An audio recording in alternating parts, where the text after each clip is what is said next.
go and call our homegirls and stuff to get somebody to get on our side instead of recognizing where we messed up. All right, we're live. Well, good evening, everyone, and welcome in. We're so happy to have you for another episode of Talks with V. And I am your host, V. Bailey, and happy to be here for this discussion with my beautiful guest. Before we jump into it, I would like to give you guys all opportunity to make sure that you share the link with some friends, family, whomever. Enemies, no, just fine. Just share the link because this is an important conversation. I want everyone to have opportunity to, learn. And also, if you have any questions, you can throw your questions in the chat as we go, and we'll try to address any questions that you have. And possibly, if you wanted to come on, we can put the link for StreamYard and then pop up on the screen and ask your questions, because we really want to be able to answer those questions. And also accountability is so important for our healing journey as women. So definitely want to give you an opportunity for that. So make sure that you share the link, share, and we're ready, right? We're ready, ladies, to get on into this. So, well, thank you so much for being here for this episode of Accountability. We are streaming live with the HBCU Lounge Network, and we have three wonderful guests here to help us just tackle this conversation. So, welcome, ladies. Hey. Hey. Welcome. Well, I want to go ahead and give you guys an opportunity to introduce yourselves. So first we have Miss Chetina Guadalupe. So if you could tell our audience a little bit about who you are, what it is that you do, and how long your years of experience. Okay. So my name is Chetina Guadalupe. Hello, lovely people. I'm a licensed marriage and family therapist in the state of California. And I have a mental health service called Always Live Lovely. And basically what Always Live Lovely provides is a little bit of something for everybody, because I want everybody to have some sense of accessibility to mental health services. So I provide individual virtual therapy for California residents, for adults 18 and up, as well as mental health consultations. I have a podcast. I give events, and I have different products and music that I put out. Outside of that, when it comes to the work that I've done, it's ranged from unhoused population to elementary all the way up until college students. And I like to be able to talk to different audiences about mental health. I have been doing, let me even think, like my first therapy session that I did was in 2015. So it's been quite some time. I'm not like, a VP in the game yet, but I do got some knowledge. I got some experience. Yes. And when it comes to my business, I really like to focus on helping parents with mental health, suicidal ideation, difficult relationships, as well as things like anxiety, depression, doing some works with dreams if you're a person that has like nightmares and things of that nature. And then I'm really into childhood trauma. So I really like to help people work through their childhood trauma as well. So if you're looking for a virtual therapist in California, residing in the Bay Area, holla at your girl. All right. Well, thank you so much and welcome, Chetina. And next we have Miss Deanna Music. Welcome. Well, my name is Deanna Clark. I am not a mental health professional. However, I am very transparent and open about the struggles I've gone through with my anxiety and depression and mental health. But I actually am a costume designer for dance teams across the country. And I also make candles. My company is called Wick Essentials. So I sent my link so that if you guys want to buy some candles for Valentine's Day, for your bae or baes, I would love for your support. I appreciate you, V, for having me on the show. And I do have a question, though. Yes, ma'am. Can we curse? Because I need to know if I need to filter my mouth a little bit. I would love for it to be as natural as possible. Okay, so but just don't let it. Okay. Don't get too crazy.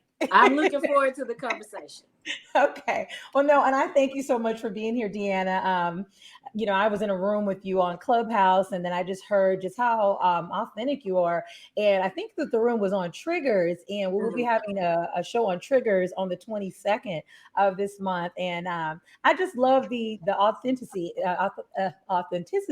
of when you speak, and you can really appreciate it. So people can learn, from that honesty as well as the accountability. And also seeing you on, I can't remember what it was, but it was another, I think, a podcast or an event Was it that, with Anthony O'Neill? yes, with Anthony Okay, that's what O'Neill. it was last year. Yeah. And I really loved your courage. I love the fact that you took accountability and shared your experience. And even in the conversation where it was kind of like, um, I don't know, we can easily get defensive, even with other, between men and women.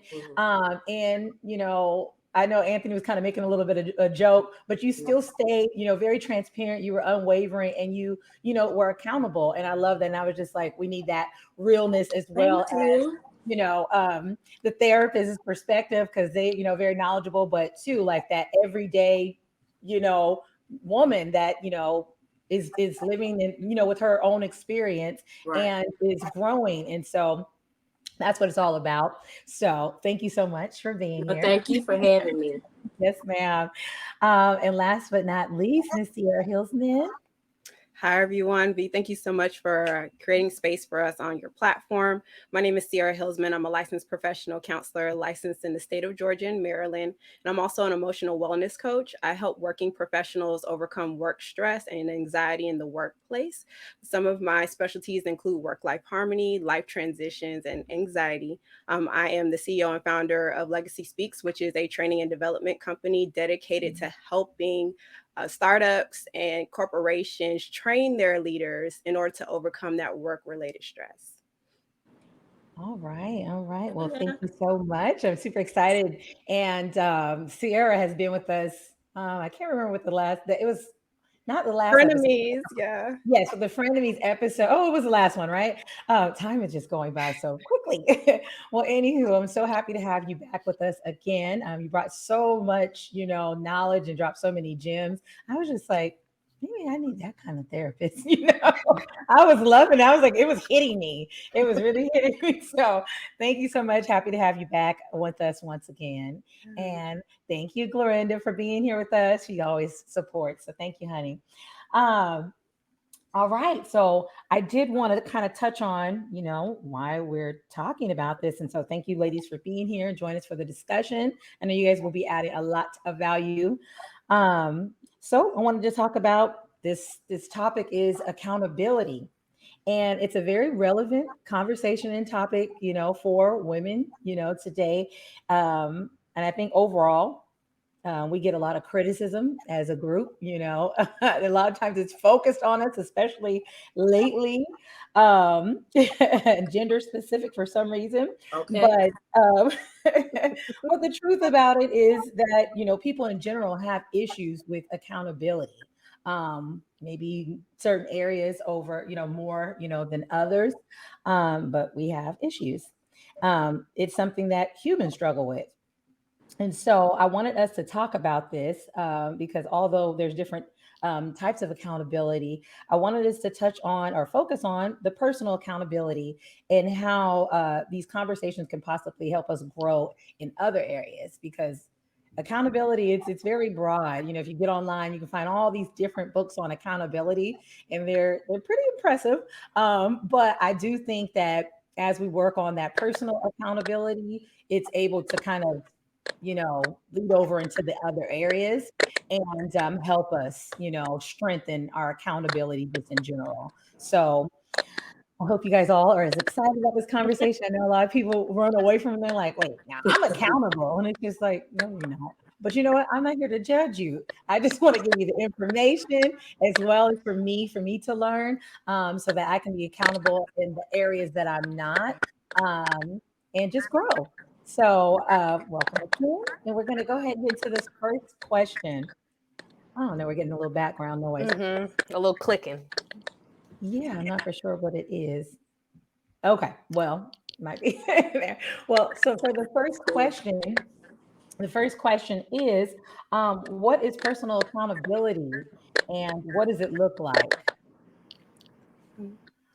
Well, So, Oh, oh yes, of course. Go ahead. well, for me personally, I think it's being self-reflective and recognizing, just because you make a mistake or you fall short, you don't have to beat yourself up about it, but you also have to make sure that you're being, present and making sure that you're looking at yourself before blaming anybody else. Like one of the biggest things that I try to take self accountability on is in my dating life, because a lot of times we'll sit up and we'll blame the other person and how they show up in relationships, but we often don't look at ourselves. A lot of times as women, we can play the victim role and we play it very well, and Mm, to the point where we can't even see where we might have said something wrong, mm, facial expression or a gesture or any kind of interaction that we had was where we were actually in the wrong. Like we'll even go and call our homegirls and stuff to get somebody to get on our side instead of recognizing where we messed up. And there's right. nothing wrong with saying I was wrong. What can I do to fix this and make this better? Or if I can't fix the situation, how in the near future, or when this situation arises again, how can I respond to this better without Mm, me blaming other people, especially if I was the one that contributed to the problems that I'm having. So I right. really like to be self-reflective. If I notice that a certain interaction with somebody that I dated didn't work out, I ask myself, well, was there something that I could have done that made it seem one way and it wasn't? Did I say anything to offend somebody and so Right. forth? So things like that I try to be aware of. It's not easy. It's real Mm, easy to blame somebody else, but it's much harder to be reflective on yourself. So Mhm. as I'm mhm, still working through it, because I haven't mastered it yet, I recognize that it's a lot easier for me to communicate, and it's a lot mm. easier for me to maintain my relationships and friendships by me being self-accountable. So that's my layman's Yeah. explanation of it. Thank you. Thank you. I loved it. Yeah, that awareness is so important. When we don't have that awareness, a lot of times it seems harder, to be accountable if you don't have any awareness of what you're doing, and how you're contributing to that conversation because you can contribute something positive or negative. So love that. Love that. Go ahead, Chatina. Yeah, I'll go and kind of add a little bit to what Yes. Deanna was saying, which was a very lovely answer. Even when I think of accountability, I feel like a lot of it is very relationship based. And then we have to remember that not only do we have relationships with everybody else, but we also have a relationship with ourselves. Mhm, So we are accountable in all relationships, whether it's like, to ourselves, dating, to our children, to our grandparents, like whatever it mhm, may be, we're accountable in all areas. And I tend to like to think of we live our life with these different lenses and mhm, perspectives. So it's like, what accountability is not, that's one thing, and then mhm, it's what we think accountability is, because a lot of the times, like you were saying, Deanna, we can think we being accountable, but we're actually not showing actions that are mhm. true to what it actually represents. And then there's what accountability actually is, and it's important that we Mhm. have those conversations with ourselves, Right. because we have to be truthful and honest with us. If we can't be honest with nobody else, we have to be okay with being honest with ourselves. And then so lots of times I feel like we can't really enter it in thinking that, first of all, by holding other people accountable, that we're being accountable in some way, because it shouldn't technically be our job to hold everybody else accountable and say, well, I did my part, I did my job. That's not necessarily accountability. Mm, As well as being able to just kind of like say, well, I did this, and getting somebody to hype you up and be like, what's not right, girl? I'm mm, accountable. That's not mhm, actually being mhm. accountable in the situations either. Right, We can't right, punish people by stating our facts, or right. holding resentments, setting boundaries. That's a big thing, because boundaries is Mm, such a huge topic that we think mm, when we set boundaries with people that we're being accountable now. But mm, honestly, we may not even be setting the boundary with ourselves to act accordingly. mm, We just setting the mm. boundaries with everybody else, and then saying, Oh, well, I'm practicing accountability. Again, you practicing accountability on other people's behalf, and it has nothing really to do with you and having true change. right, And right. another thing I feel like is like when we're conversing with each other, a lot of times, and it could be because we live in this popcorn society, but we're always waiting to respond rather than sitting back and listening. And it's like, if you're not really sitting back and listening to a person, you're not able to actually practice any level of accountability at all. And then so I feel like accountability actually revolves around like forgiveness. That's a huge thing. Being able to display positive actions and actually having positive change if we're really sitting back and listening to self or what somebody else has to say to do the true change. And being able to have like apologizing, like that's real. And not just being like, oh, well, I'm sorry then. Oh, well, I'm sorry that I made you feel like. That's not being accountable because you're not genuinely sorry. But that was owning a little bit more than what people usually do. They're like, oh, if I offended you, don't even, and that means you ain't don't really even worry about it then. Seriously, save your apology. and then also the follow through. We have to be able to have some follow through in what it is and have accountability partners that's willing to give us the true stuff and be like, you slipping or you tripping or you ain't really doing what you said you was gonna do. So let me just help whip you into shape because I know what your potential is and what you're really trying to accomplish. So that's just a little bit of thoughts that I had on that.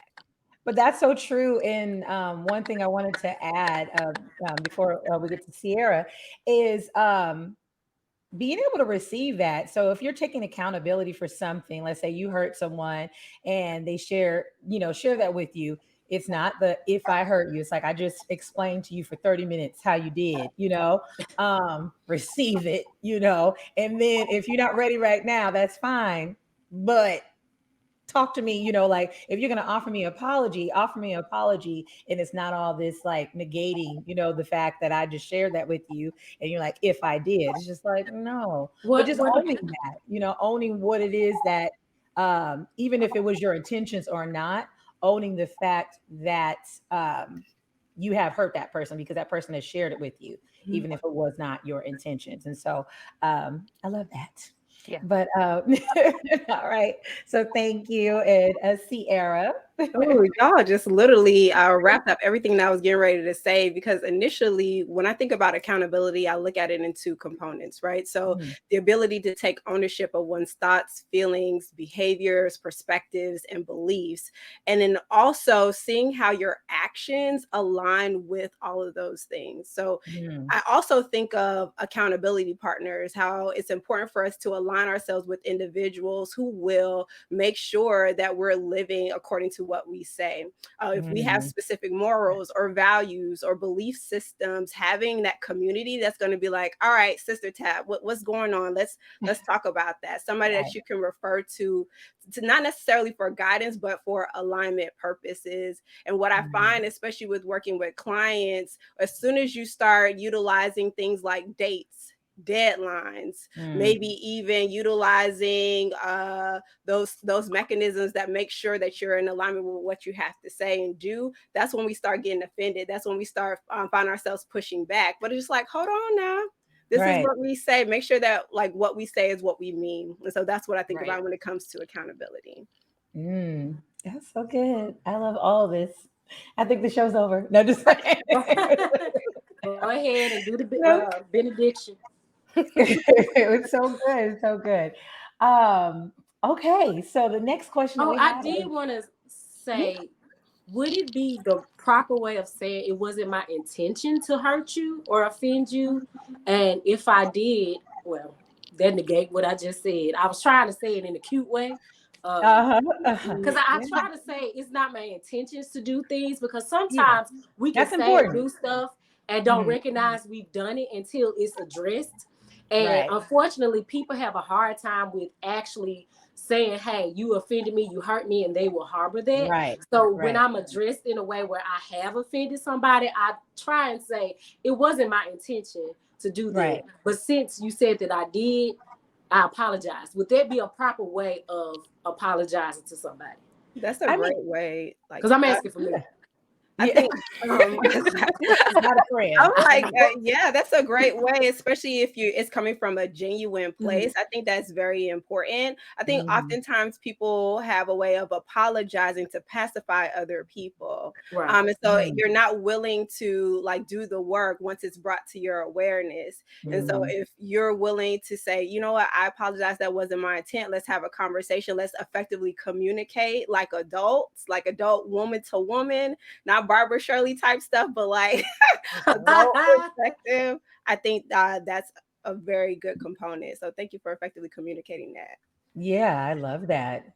I want to add just onto what you said, Sierra, because that's true. And even just clarify something, that I was saying earlier, just in regards to it's okay for us to approach someone and say, like, if I made you feel this way, like, being able to, because that is the accountability part. You're at least seeing like, okay, I actually caused some type of harm or hurt, maybe, and I think like a huge word that can just shift it and kind of negate the whole apology that you did is when you say the word but.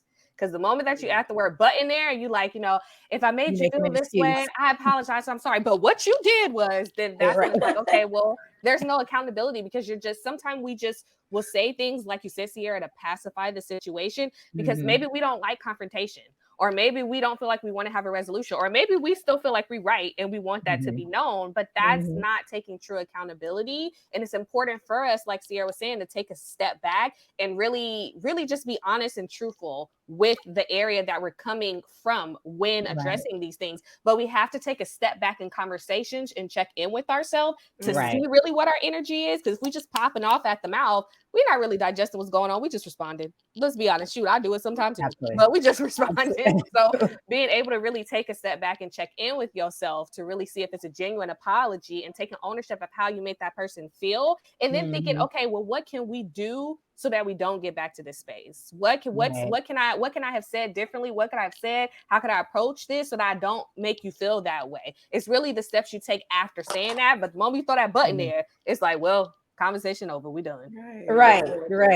And it's so true. And it also, to add with it, when I was saying if I have, it's the energy behind it, because a lot of times, like they say, it's not about what you say, but how you say it. When someone is just like, well, I guess if I hurt you, this is not. It's just like the energy is all wrong.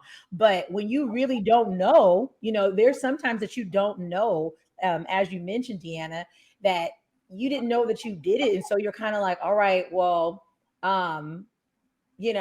if I did, do this, it wasn't my intentions. You're explaining because you do care, about that person. And so you want to share that, like, this was not my intentions to do that to you. I was thinking blah, blah, blah, and it's not that you're making excuses that you really did not know, and going forward, you want to change that. Not the I'll try, and stuff like that. It's just like, I'll try and be more mindful of it, because that's something that you can slip up on, because you don't know, everything. But, it's just making that action. It's the energy, I think, behind it. So yeah. Well, does anybody have anything else to add? When you just mentioned that, V, immediately I think about the gap that happens between awareness and action. All right, come on now. And so I think even in that moment, right, when I think we talked about this previously before, when we're talking about like DBT skills, for anybody who doesn't know, that's dialectical behavioral therapy. And a portion of that is called what skills. So what you do is you describe, you observe, and then you actively participate. And so what Chetina was talking about earlier is taking a step back. And in order for you to describe something factually, you need to figure out what exactly happened and how am I impacted by this, not only internally, but externally. And then how do I proceed forward? How do I participate in effectively communicating how I feel? And how do I effectively move forward in terms of like action? And so when somebody brings something to awareness with you, you make the internal decision, okay, do I hold myself accountable? How do I mitigate this situation? How can I make sure that our relationship grows after this? What is my direction with the relationship? So figure out what you want to do in between that awareness and action phase. Ugh, I love it. I want that kind of friend. I want those kind of friends. Or even just having conversation with those kind of people, because it is something that can be hard if you just moving so fast. When you're moving so Oh, fast, I got a good one. you be reckless. Being accountable after somebody offended you first. Because, like, Yeah. sometimes we feel justified in how we Mm, respond to certain things, when sometimes it's like, okay, you didn't have to respond that way. I get that you're offended. I get that you've been wrong. But that doesn't mean you have to respond the same way that they, or reacted, and yeah. respond the same way they did with you. And that's an area that I struggle with, because if you come from me, I'm going to go to hell. It's the Okay. petty party. And Deanna said, so keep that I same have to energy. practice being I'm gonna give you what you came reserved for. and right, and expressing, okay, I'm offended, you've hurt Mhm. me, without Mhm. me going below the belt as well. Because that's so That's good. easy to do. It's so easy to be like, well, you did that and third because you hurt me first. And I'm not Mhm. gonna lie, I kind of did that today. And that's why I'm actually talking about it, because this is me being accountable. And I'm not going to go into what happened, because it was a private interaction. But I'm now Mhm. recognizing that, okay, well, maybe I need to go back and apologize, because even though I was That's good. offended in that moment and I technically was right, the way I responded was not the best way to respond. Because sometimes we let Mhm. our emotions hype us up and get us to a Mhm. place versus stepping back and saying, okay, I know this is getting on my nerves. I'm upset right now. Let me step back. Let me take some time to myself. Let me process my thoughts before responding and letting that person know that I offended them. Because then you're going through this ping pong of back and forth of offending each other, and neither one of you guys are listening, and then neither one of you are taking accountability for the hurt Right. that you caused one another. And then Mhm. this is this forever ending, never ending cycle of Mm. offense and hurt that you're doing, because nobody wants to be the bigger person, take accountability. Even when people have wronged you, it's okay to still be accountable, because Yeah. that causes you to grow. That causes you to receive the blessings of karma or whatever you believe in to come your Mhm. way, when you can still be accountable despite when you know you were wrong and you know that you were right. So I wanted to bring up Right. that point, because that was something personally that I Yeah. just dealt with. Yeah, I mean, it's good when it's fresh. It's real good, Right. especially when you get to learn. Like, okay, I might could have handled that better the same day. Because once it Right. gets to lingering, you know how folks are. They Mhm. can't sit with stuff for too long. So, but yeah, and so that brings me to the next question: is what type of outside influences can affect your ability to be accountable? So I want Your to. friends Well, absolutely. and your That's family. friends and family. Yeah. Well, I want to But ask, we'll take it to Seer. okay. If you can share with us, what are some of those outside influences that Yeah. So work I'm against thinking you? immediately your trauma history.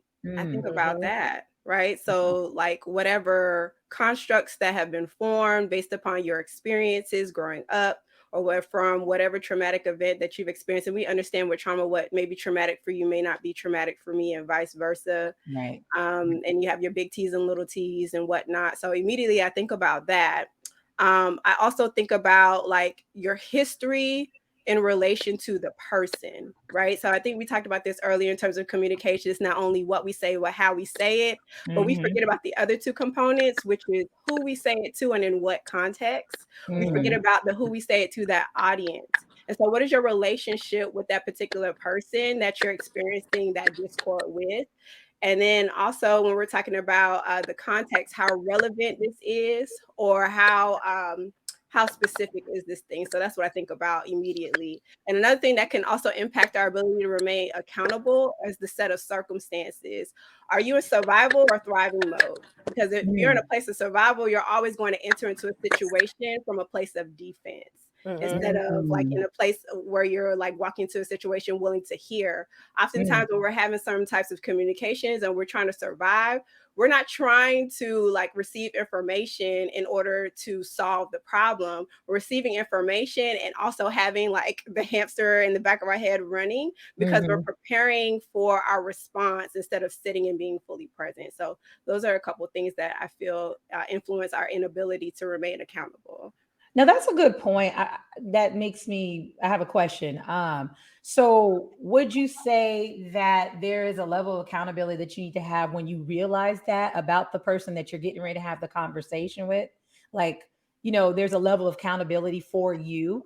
If I'm going into and I know that you're in survival mode, there's a level of accountability that I have. Correct? If there's something that I need to talk to you about or address. Did you? Chetina? You want to answer, Sierra, and then I give mine after the thought that are you saying you being aware that you're in survival mode, or that you're aware that the other person is in survival mode? The other person, like if you know that already, you know what I mean? Like, how sometimes you get in a conversation and a person's like, you know this person for years, right? You've been around them. It ain't nothing new. You know that on Sundays they're highly irritable, or Mondays they're highly irritable because of whatever. And you go into this conversation, you just like, well, I'm still going to bring this up and bring it up as blunt as I would someone else that I know that might be like receive it a little bit easier. I'm talking about that, like that accountability when you have a level of awareness, but you're just, like, I don't feel like, I guess, being that compassionate today or whatnot. Like there's a level of self accountability when you're dealing with someone that you kind of know their trauma or their, like you had mentioned. Yes and no. Because when I was saying that, I was talking about that from a perspective of like personal accountability, like as if you know that you're in survival mode. Now, when it comes to the other person, obviously, when you know your audience, you know when's the best time to have a specific conversation with another individual. Also, you have to recognize that it's their responsibility to manage the way that they respond to you, and vice versa. I'm really big on choice theory. So even though a person may say something to me, the only thing that I have control over is my particular response. And so we don't want to go into a situation automatically assuming, okay, well, I know the history of this person. Even though you know the history of this person, attempt to have some level of like a clean slate, or go into the situation hoping for the benefit of the doubt. Or you can kind of like what Deanna had mentioned earlier, effectively communicate. Hey, I have something on my heart. Is this the right time for us to have this conversation? Yes. Okay. Love it. I'll add a little bit to what Sierra was saying, and also to the question that you had, V. Yes. I think the piece in regards to, we do have to be accountable. We do have to. We're only can control our own response. And then I think the next level up from that is the piece that I do think we are accountable on in this interaction is, if we know something about a person, then we have to set a boundary with ourselves. And that's kind of what I was saying all the way in the beginning. We can set boundaries with people all day, every day. But a lot of times where we lack is setting the boundaries with ourselves, because we're in a relationship with ourselves too. And we have to know when to not cross lines. And when we're always so on the defense, or we always feel like we got to be right, or we always feel like, well, I got to make sure that my point was clear, then we don't have space to have compassion for somebody else or what they're experiencing, or try to figure out when would be a more appropriate moment to have the conversation with someone, so that they're not just going to automatically throw their wall up. So if we've been around somebody and we kind of know the ins and outs of them, or we kind of know what their triggers are, it wouldn't make sense to bring up a topic that is going to lead automatically to an argument, and there's going to be no resolve, and then you're getting to what Deanna was saying, we just throwing cannonballs back and forth to each other. Like, it's no point at this moment. And then so I think if we can take a moment back to step back and kind of be like, all right, let me think. If this person they're usually anxious when they got a lot going on, then maybe I'm not going to approach them with this conversation today, and be okay with sitting on it. We don't always got to rush to get to having these conversations or making things right, or it's just like, well, this is getting on my nerves and I got to get this off my chest. Because who is it really serving? It's probably self-serving, but it's not serving the relationship, or it's not serving the team that you think that you're on, because then y'all fighting against each other. You're not fighting against the problem. So I feel like that's a really big deal. And what you were saying, Sierra, about trauma, if we're a person that has trauma, we're always looking for how we can stay protective because we always feel like we're unsafe. And then so if you're entering a conversation with somebody that feels like they're unsafe, automatically our guard is up. So it's kind of important to think through, if you know something about somebody and they've been through something, or even if you know about yourself, trying to make sure, how can you make sure that you're feeling okay? It's okay to walk away from discussions. It's okay to say, let's table this into another time. It's okay to sit back, think, journal, maybe talk to your therapist about it to figure out the appropriate way to get to some type of solution, because otherwise we're in this ever going cycle and we're never breaking the cycle. We're just constantly going back and forth, back and forth, back and forth. And there's no actual resolve. And if there's no resolve, there is no accountability, because we just constantly talking about the same thing over and over again. And there's no change. And we have to be okay with wanting change and letting change happen instead of staying in stubbornness of thinking, if I even try to make this change of considering the other person, they got the game twisted, because who do they think I am? Like, it's not about that. That's not a healthy way of thinking. And we got to just allow some breathing room in that a little bit for us to be better. I love it. Absolutely. I just want to add everything that Chetina just said. Please make sure that you're creating like a self-care plan, or maybe even like a conflict resolution plan, and go down that specific checklist anytime you find yourself in a place of trying to hold yourself accountable. So talk to your therapist, talk to a friend that's non-biased or non-judgmental, making sure that you're thinking about yourself prior to the engagement, writing it out, journaling, all those things that you just said. Write that out as a plan. That way, the next time you find yourself in a stressful situation, you can go down that list. Okay, did I do this? Did I do that? Check that off. That helps with holding yourself accountable and remaining stress-free. Well, that's good. That's good. You can avoid that. That's why I guess, hopefully I was trying to articulate, but you guys both, answer my question. It's just, it's like that level of accountability, because if you know this person is this way, and then just say, I'm gonna do what I want, and then they come back at you, and then now you are acting crazy, then it's just like, like you got to take some accountability for that. And a lot of times I think people can be very tricky that way and manipulative, and then they want to blame it on you. And it's just like, well, no, you were totally aware, ahead of time, but you chose violence. You chose violence. Exactly. And then try to make it seem like I'm the one, who was really popping off, but that was your intentions. You felt like, like you said, chose violence this morning. You're like, that's what I'm doing today. So thank you so much for answering that, ladies. And that leads to the next question is, how does the lack of accountability impact our lives overall?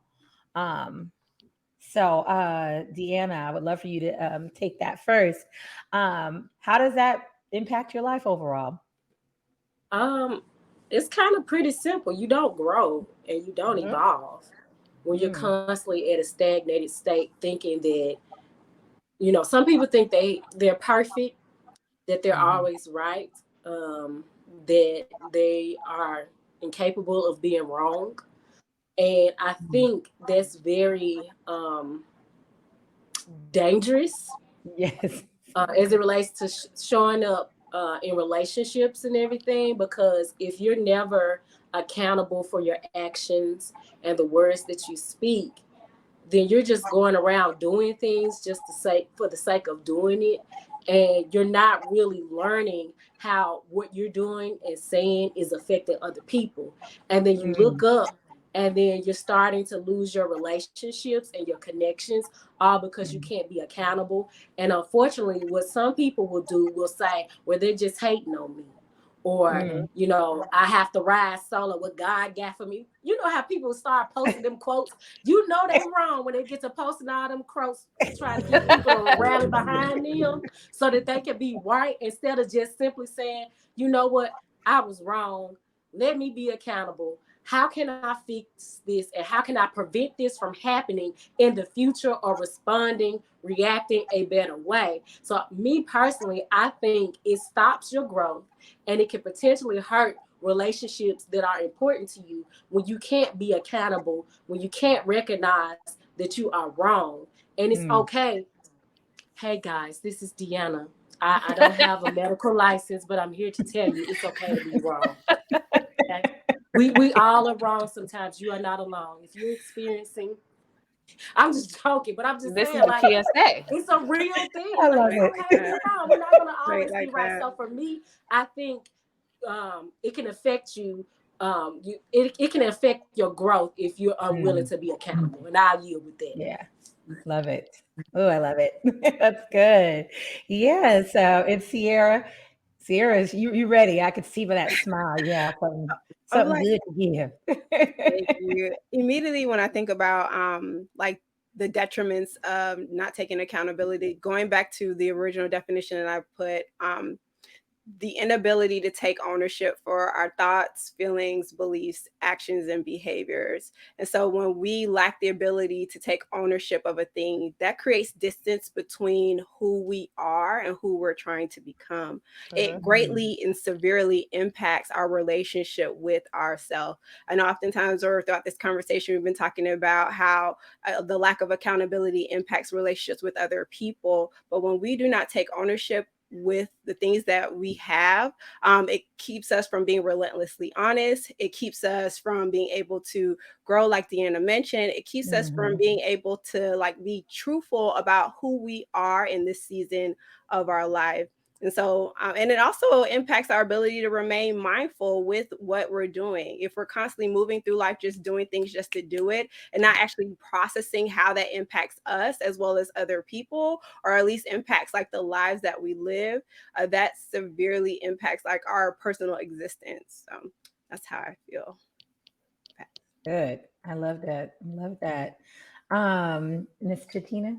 Yeah, I'll add to it. I feel like if a person is not in a space to want to do any type of change, then there's no space that want to practice any type of accountability, because accountability is going to push change every single time. That's the only way that is going to be able to work. And it has me also thinking back on the topic of like trauma. And if you're a person that's experienced trauma, I can imagine, even from things that I've experienced, like I can imagine the situations change you in a way to where you feel like now you have to approach people in a certain way to where you feel like you're protected or you feel like you're safe, like I was mentioning earlier. So therefore you become this hardcore person, or you become this person that can't nobody get to me, or no new friends, like Deanna was saying, or you become that because that's what's kept you safe for so long. But it becomes a point in time where if you want to grow and say you want more healthy relationships with your girlfriends, or you want a healthy relationship with a man or a woman, whatever your partner may be, or you just want a healthy relationship with yourself, it comes to a point to where you really are trying to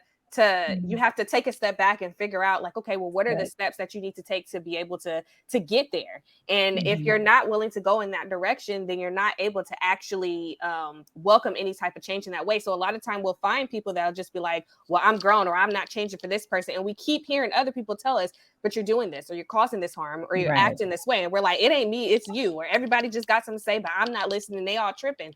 No, if everybody is telling you the same exact thing, that means that something needs to happen to where you take a step back and do some inner reflection, whether it's journaling, whether it's making a list, whether it's talking to a trusted friend, whether it's going to a therapist and seeing, well, what is really going on with you? Because it's like I said, it's the lenses, how you see yourself in this world, how other people are seeing you, and what's really going on. So being able to take a step back and be like, well, dang, if everybody is saying this about me, maybe it might be true. Like, is it okay for me to take a step back and make this change that I may need to change in order to become a better person? Because like I was saying before, I had lost my train of thought a little bit. But if you're having an experience with trauma, and you've created yourself to be this person that's hardcore and needs to be protected, it's okay in life if you want something healthier to get to a point where you're like, all right, I need to be able to let something different happen for me. I need to be able to, this no longer serves me.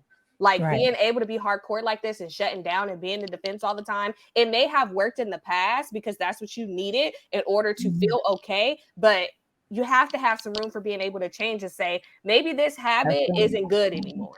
Because if I keep going at this rate, I'm going to lose all my relationships. If I keep going at this rate, I'm not going to get the man. If I keep going at this rate, I'm going to look in the mirror and be like, I don't like myself. And we have to make sure that we're willing to like ourselves. We have to make sure that we're willing to push the bar a little bit, because God, I'm going to say God didn't put us here so that we can keep being the same person. We literally, I believe we're literally here to keep changing until the day we die. That's when our work is finished. So until that time comes, you was not here to stay the same. You was not here to stay the same. If you stay the same, what is you doing?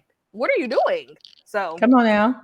That's right. And our audience there, who was it? So what's that? Accountability pushes change. Absolutely. And what is the straight talk with Scorpio sisters? Blaming others isn't accountability. And that is so true. So true. It's okay. What you said, Chetina. And so did Deanna. Deanna said, she said, let me go ahead and give a public announcement. It's okay to own Okay, it you're and right. say, you know what? Right. Let me reflect. So It actually shows your maturity to admit when you're yes, wrong. and strength. Yeah, absolutely. I love that. Okay, so next it says, how does the lack of accountability? Oh no, we already talked about it. Okay, so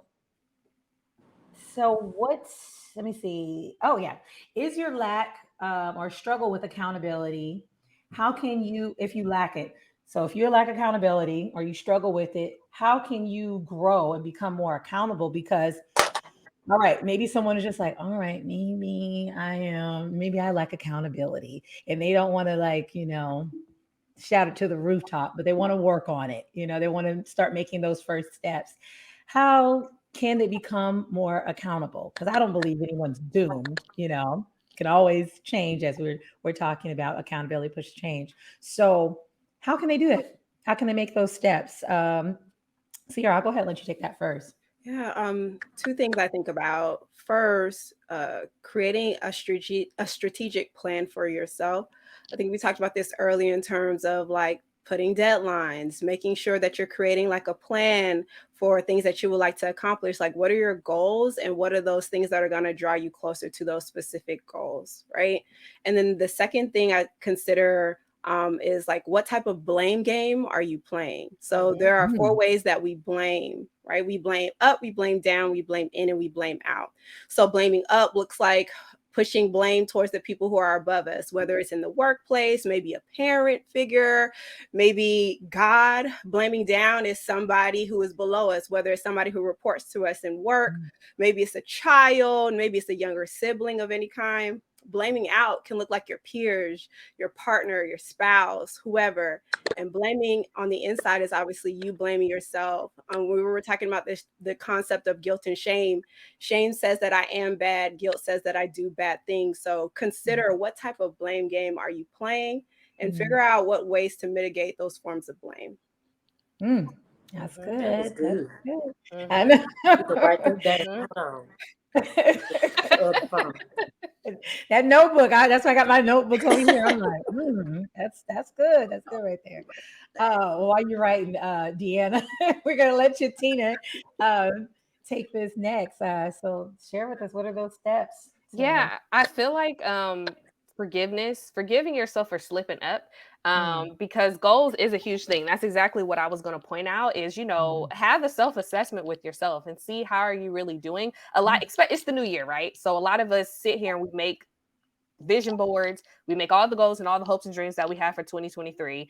mm, Sometimes even something I found for myself, I like to make these little video recordings because a lot of time we'll feel like we boxed ourselves in and we feel like we only can journal this particular way, we only can keep accounts this particular way. But it's like, be creative with yourself. You mm, know yourself best, so be able to facilitate change in the way that can be most helpful for you. So sometimes, even if you use a video for accountability, say you got goals this year and you make a video for yourself in the beginning of the year, you make a video for yourself in the middle of the year, you make a video for yourself in the end of the year. When you go back and watch that video, you're going to remember where you were at that point in time, what was happening, mhm, and you're going to be able to see if what you was talking or crying or being upset or even happy about, if anything actually facilitated some change, or are you mm, in the exact same place that you were at that time you made that video. And then so being able to forgive yourself when you slip up is important, because when we set these, really, we tend to go hard or go home. And we have to stop mm, making goals where we go hard or go home. Like, we have to break the goals down a little bit more so that we can actually see true action and change. Because if the goal is too big for you to be able to digest, it's too intimidating for you. To where if you start off on the good foot really quick and you like, okay, this week I did real good. All right, I apologize to people. Okay, I was able to be like, I know I was wrong. Let me do something good for you so you feel good too. And then the next week you slip up, then it's just like, you're like, well, dang, it's too hard. I'm gonna just revert back to the habits that I learned, the habits that feel safe, the habits that I know. And then so breaking it down in little tiny pieces to where it's like, okay, maybe today, instead of me responding when it's hot real quick in the first 5 seconds when somebody say something to me, I'm gonna sit for a whole minute and just let it digest. And then I'm gonna say something. And taking a small skill and practicing it and getting better at it over time. We don't have to rush to make these huge changes. It's the little tiny steps that we're taking in order to help us get to that bigger picture. And if you forgive yourself when you slip up, it'll make things a little bit easier, because kicking yourself when you're down is not going to help anybody. And if you want to make some type of change, you have to be able to hype yourself up and stay in a good space about it and know that you can do it, because we can't control what other people have to say or what they're going to do. So they may not be in a space to tell you you're doing a good job. Thank you for apologizing to me. They may stay in that space of defense, but it's your job to be able to work on you and say, all right, if they're there, okay, well, let me find a way to be able to hype myself up to where I know I can still do this. I can still be better. I don't have to slip back into my old ways, because people will always tell you who you were. People will always remember who you were. A lot of people can't really get with who you are or where you're going or the change that you've already had. They like to keep you in this space or in this age or in this funk of where you were before. And they will definitely bring that up, and it will keep pulling those bad habits out of you. And you won't keep on responding at the same time, because you're like, all right, I'm trying to be better, but you must have forgot I am not the one or the two. So let me just tell you. And then so being able to just have that relationship with yourself to where it doesn't matter what other people got going on, and checking in with blame, like Sierra was saying, and just being like, all right, I know what it is that I'm trying to do. Let me take these tiny steps.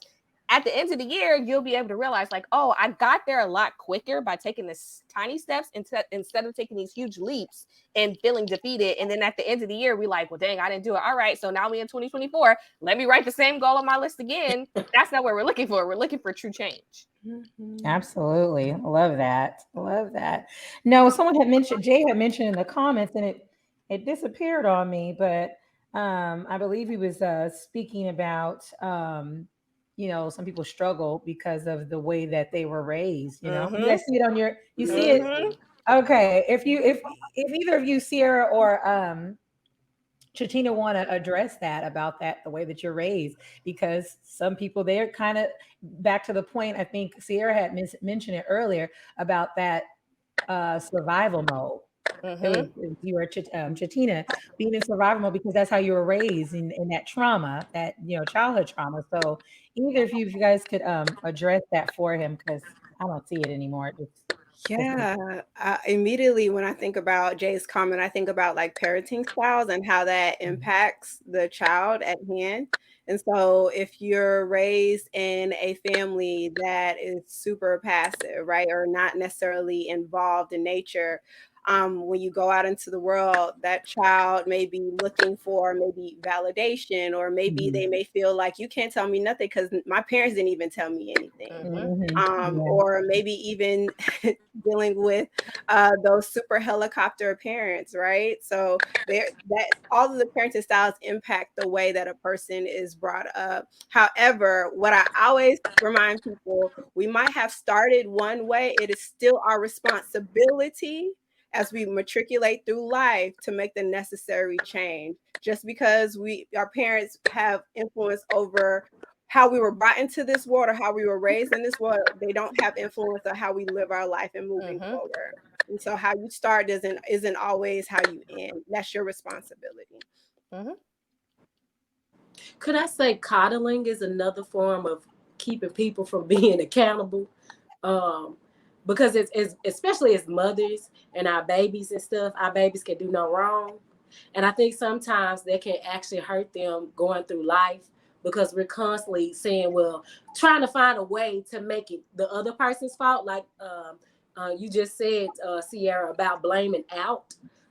So I think that that's another thing as parents that we have to be mindful of, making sure that we're not trying to find the right in our children's wrong, and making sure we're correcting them and working with them to be accountable. So as they grow up, they'll show up in a space where they're more accountable versus constantly blaming other people or not wanting to take that accountability. So I wanted to throw that out there as well.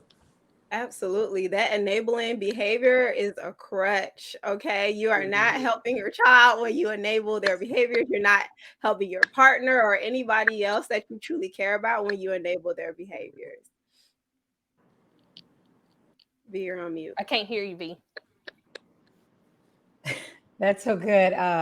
I think that's a great point. It makes you think about how sometimes you're not aware that it's the wrong way because it seems nice, right? You're like, well, I'm the mom, and so I'm supposed to be sweet. And of course, don't be so hard on Johnny. Da, da, da, da. And it's just like, it's not good just because the things that you're doing seem good or they seem nice or they seem sweet, like they can hurt you, you know what I mean? Some Yeah. things that seem good can still hurt you because it's crippling you and it's making you uh dependent, or codependent, or have those codependent traits where you just kind of latch on and are very dependent on other people because you're at your mom's house or at your parents' house, and now you get out into the world and you find someone that you can attach yourself to so that you can be dependent on them. And that is not good, because that's kind of creating a follower, or a child that's going to be easily influenced.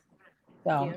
I I agree. love And that. I definitely want to just add, like, when it comes to the coddling or being the helicopter parent, or just like parents do the best that they can from what they got. And then I feel like, when you have a child, you take that and you try to do even better. And we just keep trying to do better until we continue to break these cycles that's holding the generations bound. But I know in Jay's comment, they were saying being a competent adult. So like when we don't teach our children skills while they're young, accountability to others and accountability to self, these children become adults. We all become adults. And then there's this expectation put on us, because lots of expectations get put on you once you become an adult, even as your child. I don't even know who made these rules up because it's preposterous. But anyways, all these expectations get put on you, and then we have to be able to know you can't expect somebody to do a skill that they never were taught. They were never introduced to. They never learned how to be able to navigate conversations or take ownership. So if there's coddling that's happening, then that child isn't going to develop the skill. And then they're going to get older and then people are going to expect them to know how to do it. And they'll be like, no. And like you were saying, V, they'll just go and find somebody else, or maybe find a partner or somebody that will keep doing that coddling behavior so that they don't have to be able to take any type of accountability because it's familiar. And we always want to do what's familiar because it's the safest thing to do. So why wouldn't we want to navigate in that direction? So I feel like it's important that even if we are struggling with a skill, especially for parents, and if we know that that skill isn't the best, like trying to push against like the grain a little bit, and it will be hard and it will be difficult and it will be uncomfortable, but we have to teach our children how to have these skills in being adults in the world. And sometimes we may parent that way because maybe our parents were too hard on us and we said, I'll never do that to my child, so I want them to feel like they're loved and they can do no wrong. And it's like, but it's still creating some dysfunctional cycle in a sense that can cause more harm than Right. good. Right. Absolutely. I have a really good friend, and she was always called on. She was always the one being responsible for everyone in the family. Right. And if something was going on, they would call her, and she hated it. And so with her daughter, her only daughter that she has, she really spoiled her. She was just like, I don't want her to have to feel like that the way I felt, this and that. And then one day, her daughter was just getting a little too out of control. And it was just like she had that wake up call, like, I created this monster, And so if you can catch it, sooner than later, then, okay. But a lot of times that happens because we're like, well, I'm my kid is not going to go through that. I had to do this, and I'm not, I'm gonna make sure my child doesn't, go through that. But then it's just like, be careful not to I guess overcompensate so that they're not underdeveloped in other areas that are there to make them successful, there for them to be able to actually be able to survive on their own outside of your house. So I love that. Well, did you guys have any last words before we go into how people can get in contact with you? There's anything that you guys would like to share, last words, we'll go around about in a circle. Deanna, I'll let you go first. Okay, thank you. Of course, my handle is already there on my social media, Deanna C Music. I also have candles called Wick Essentials, and you spell it like scent, because of the candle scent. And I also have a podcast. It's called B Let Me Tell You What Happened. It's a curse word. I ain't want to curse on the show. I'm actually getting ready to start back up at the end of this month. So just follow me on social media and you'll be made aware of when I start back up. And I really appreciate being here. I actually learned some things as well that I'm going to have to apply tonight. So I appreciate you, V, for having me here. I appreciate the other ladies for your thoughts and perspectives. You guys are already, just off of your talking points, y'all are great mental health professionals. So I'm looking forward to hearing from you guys again and keeping up with you. All right, thank you, Deanna. All right, and Sierra, do you have any last points? And then closing words. I just following back up on the conversation that you guys were talking about. It's important to make sure that you're playing the tape all the way through, not just like as a child, but also as an adult, especially when we're talking about accountability. Whatever behavior that you're implementing in the here and now, decide or determine whether or not this is a temporary Band-Aid or if this is something that's going to help the trajectory of my relationship with self or other people. And so that would be my closing remarks. Once again, my name is Sierra Hillsman, founder of Legacy Speaks. You can reach me at Legacy SBKS on everything. You can also find me on YouTube or also my podcast, Legacy Speaks podcast, where I also have amazing conversations with fellow mental health professionals as well. You can check out my episode with Chetina as we talked about some really dope things too. And once again, V, thank you so much. Deanna, thank you so much for the input that you've had as well. Yes, we're mental health professionals, but I really, really, really love what lay people do. And so thank you so much for what you brought to the table as well. Yes. Last but not least, Chetina. Yes. I definitely will say, like, my closing thought is maybe sometime it's a good practice for people to be able to just start having conversations with themselves in the mirror.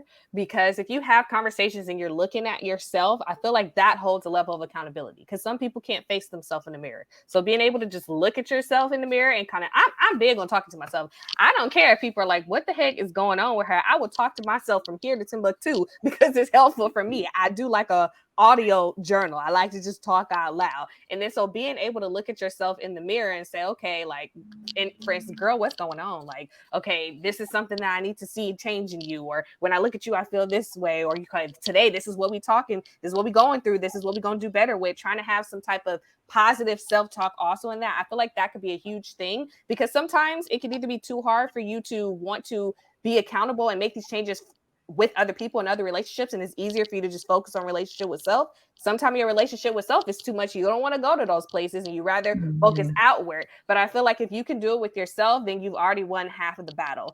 So I really have appreciated having this conversation. Deanna, girl, I haven't met you until this moment, but I'm going to follow you. We're going to connect. I'm so excited, and I love your realness. And of course, V and Sierra, y'all know that I absolutely adore you, and being able to continue to share space with you all. For everybody that didn't catch it in the beginning, my name is Chetina Guadalupe. I am a licensed marriage and family therapist based out of the Bay Area, California. I run a mental health service called Always Live Lovely, where I have a platform where there's something for everybody, including virtual mental health therapy for adults 18 and up. I do mental health consultations. I also have a podcast called Breaking Barriers, a mental health discussion on all platforms. On all platforms, my name is Always Live Lovely. So follow me, stay in tune with what I'm doing. On that podcast, I tend to have conversations with people about difficult topics in order to break the stigma, so you can go out in your community and also have the same conversations on this season. I'm coming a little slow with the episodes, but V got an episode, so do Sierra. So make sure that you're staying tuned with everything that's going on with Always Live Lovely. I also do events, and this year I'm dropping music because I believe that music helps heal you, and music makes you feel good and helps you through some things. I've been singing stuff since I was in middle school, thinking that I was crying over a breakup, didn't know what I was talking about, but I was definitely singing Keisha Cole. So to heal some people through music. And my email is connect@alwayslivelovely.com. So reach out to me if you're looking for a virtual therapist and you live in California. I would love to help you in your healing journey. And I just thank you again, V, for allowing me to be on this platform. Oh my goodness. Yes, of course. Well, you ladies, I'm just super excited that you guys were here. I learned so much. I love all my episodes, but there's some that like for the time that I'm in, like they're just needed. And then there was just some stuff that I learned that I hadn't thought of before as well. So I'm just very grateful to have you guys on. And of course, Chetina, you'll be back with us for the next episode Mm-hmm. on triggers. So we'll be discussing Woo! that to everybody. Yeah, I know.